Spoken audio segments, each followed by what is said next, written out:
तमिलनाडु के वज़ीर आला एम के स्टालिन ने मंगल को कन्याकुमारी जिले में 90 नए तामीरशुदा मकानात का इफ्तिताह किया।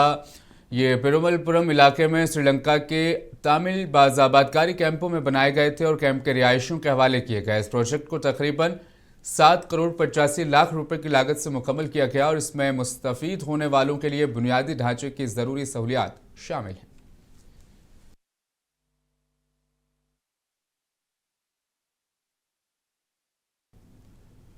नए पीएमओ सेवा तीर्थ में मोदी काबीना की पहली मीटिंग हुई। इस मीटिंग में केरला के नाम को केरलम करने की मंजूरी दी गई। इसके अलावा श्रीनगर में इंटीग्रेटेड एयरपोर्ट टर्मिनल को भी मंजूरी मिली। मरकजी वजीर अश्विनी वैष्णव ने बताया कि मलयालम जुबान में केरला को केरलम कहा जाता है। तवील अरसे से इस रियासत का नाम तब्दील करने का मुतालबा किया जा रहा था।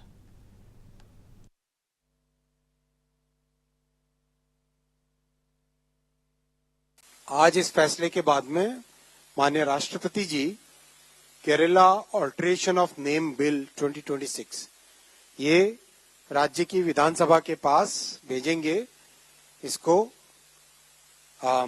आगे बढ़ाने के लिए, और उनके राज्य की विधानसभा के निर्णय के आने के बाद में भारत सरकार इसमें अगला स्टेप लेगी। पार्लियामेंट में जाएगा ये बिल, लेकिन राज्य की विधानसभा के अनुमति के बाद। दिल्ली में नस्ल परस्ती का शिकार होने वाली अरुणाचल प्रदेश के 3 नौजवान खवातीन के लिए इंसाफ के असूल के लिए आम आदमी पार्टी लीडर सौरभ भारद्वाज ने मंगल को मालवीय नगर पुलिस स्टेशन का दौरा किया। नस्ल परस्ताना वाकये पर सख्त नाराजगी का इजहार करते हुए उन्होंने पुलिस से मुतालबा किया कि तीनों खवातीन को हिरासत करने वाले जोड़े को जल्द गिरफ्तार किया जाए।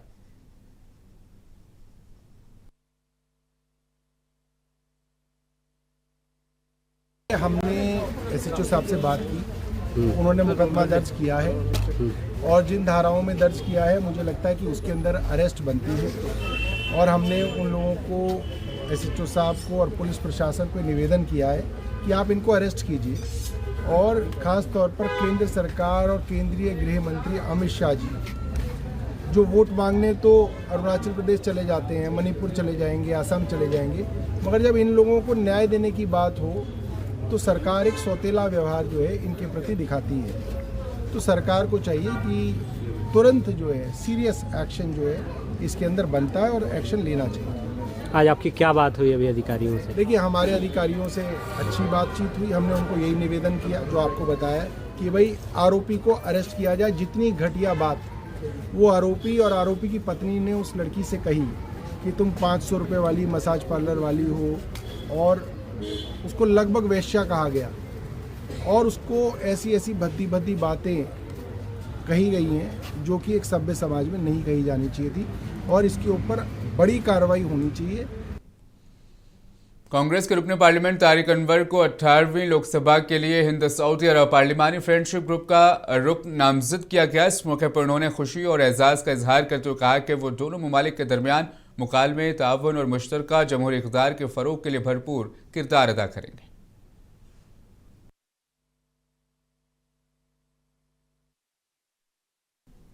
पंजाब के वज़ीर आला भगवंत मान ने मानसा में एक अवामी रैली से खिताब किया। इस मौके पर भगवंत मान ने कहा कि हुकूमत तालीमी निज़ाम को मजबूत बनाने पर जोर दे रही है।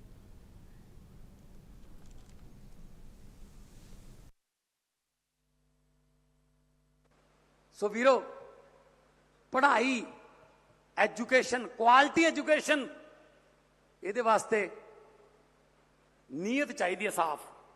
नीयत साफ तो असी सिंगापुर ते फिनलैंड 2 इहो जे कंट्री ने, गूगल ते सर्च मार के देख लियो, जेड़े पढ़ाई दियां दुनिया भर दे बड़े बड़े प्रिंसीपल, बड़े बड़े स्कूलों के महंगे स्कूलों के हैडमास्टर सारे उत्थे ट्रेनिंग लैन आउंदे ने कि पढ़ाई के नवे तरीके किहड़े ने।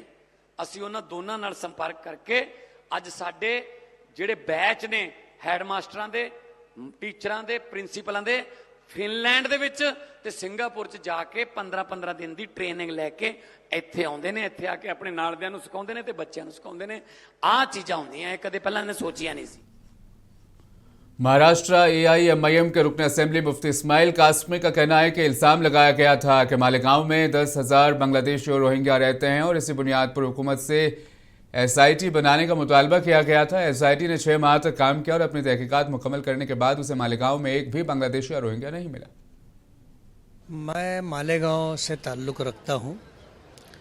मालेगांव पर उन्होंने ये इल्ज़ाम रखा था कि यहाँ पर जो है 10,000 बांग्लादेशी रोहिंग्याई हैं और सरकार से डिमांड करके उन्होंने एसआईटी बनवाई।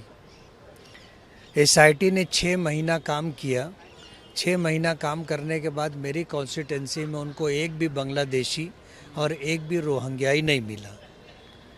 जब ये मुंह की उसने खाई तो उसके बाद जन्म दाखिले को ले करके जिन लोगों के डेट ऑफ बर्थ में या स्पेलिंग में कुछ मिस्टेक थी उसको मुद्दा बना करके 1044 लोगों के ऊपर एफआईआर करवाई और ये एफआईआर भी जो है डिपार्टमेंट के ऊपर दबाव बना करके की गई।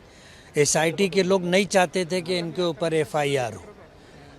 अब इस तरह की सूरत हाल है कि इन्होंने इल्ज़ाम लगाया था बांग्लादेशी और रोहिंग्याई होने का, लेकिन जब उनको एक भी बांग्लादेशी और रोहिंग्याई नहीं मिला तब काम छोड़ बिल्ली हकाल ये काम उन्होंने चालू कर दिया।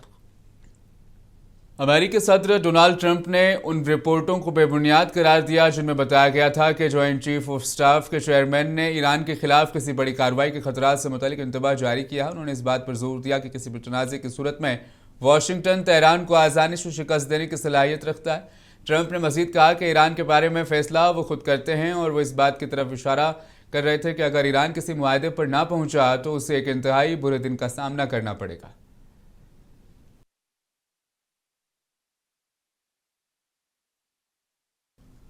इजरायली वज़ीर-ए-आज़म नेतन्याहू ने कहा कि अमेरिका और ईरान के दरमियान बढ़ती हुई कशीदगी के साये में इजराइल पेचीदा और मुश्किल अय्याम से गुजर रहा है। नेतन्याहू ने कहा कि हम किसी भी सूरत हाल के लिए तैयार हैं। तेहरान ने भी खबरदार किया है कि इस पर हमले की सूरत में कशीदगी का दायरा वसी हो सकता है। पेश है रिपोर्ट।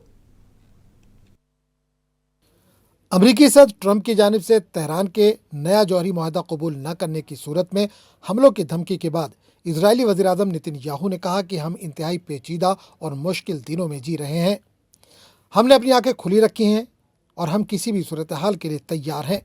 इन्होंने ईरानी क़यादत को दोबारा खबरदार करते हुए कहा कि इजराइल ने आयतुल्लाह की हुकूमत को बता दिया है कि अगर उसने अपनी तारीख की सबसे बड़ी गलती की और रियासत इजराइल पर हमला किया तो हम इतनी ताकत से जवाब देंगे जिसका वो तस्वुर भी नहीं कर सकते।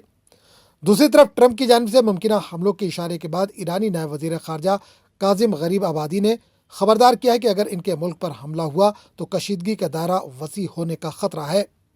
जिनेवा में तखफीफ असलहा कॉन्फ्रेंस से खिताब के दौरान गरीब आबादी ने कहा कि हम अमन और इंसाफ के पाबंद तमाम मुल्कों से मुतालबा करते हैं कि वो मजीद कशीदगी को रोकने के लिए ठोस इक़दाम करें।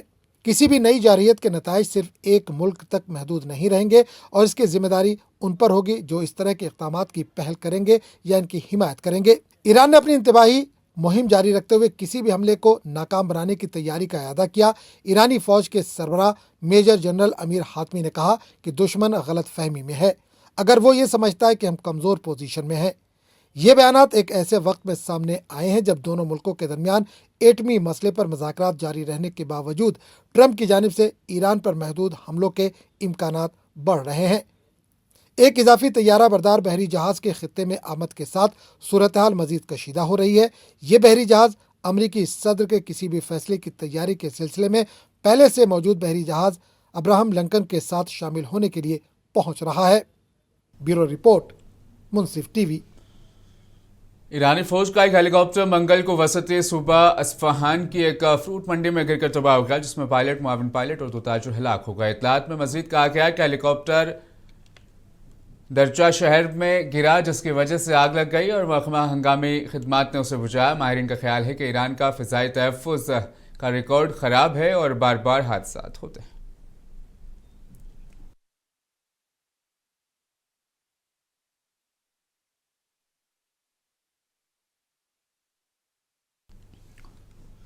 कांग्रेस पार्टी ने वज़ीर-ए-आज़म नरेंद्र मोदी के इजराइल के दौरे पर सवाल खड़े करते हुए इल्ज़ाम लगाया कि हुकूमत ने फ़िलिस्तीनियों और उनके मफादात को तर्क कर दिया है। मंगल के रोज़ कांग्रेस के जनरल सेक्रेटरी जयराम रमेश ने फ़िलिस्तीन के तय हिंदुस्तान की दरीना पॉलिसी का हवाला देते हुए कहा कि हिंदुस्तान फिलिस्तीनी रियासत को तस्लीम करने वाले चंद पहले ममालिक में शामिल था। जयराम रमेश ने कहा कि इसराइल के जेर कब्जा मगरबी किनारे से हजारों फिलिस्तीनियों को बेदखल करना और बेघर होने की कार्रवाइयां अब तेज हो गई है, जिसकी दुनिया भर में मजम्मत की जा रही है।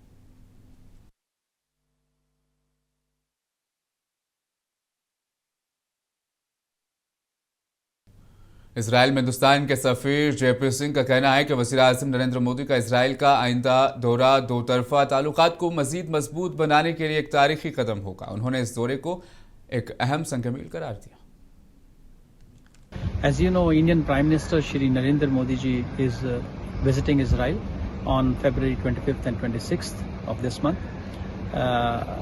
This will be his second visit to Israel. His first visit was in 2017. This is going to be a very historic visit. With Israel, we have strategic relationship.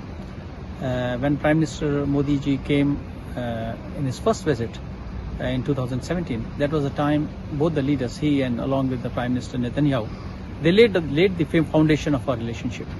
And now we have reached a stage that we need to take off, from this stage and start a new phase of our relationship. And in this new phase, we need to broaden and deepen our relationship. We need to consolidate our relationship. During his visit, Prime Minister will have detailed discussions with Prime Minister Mr. Netanyahu ji.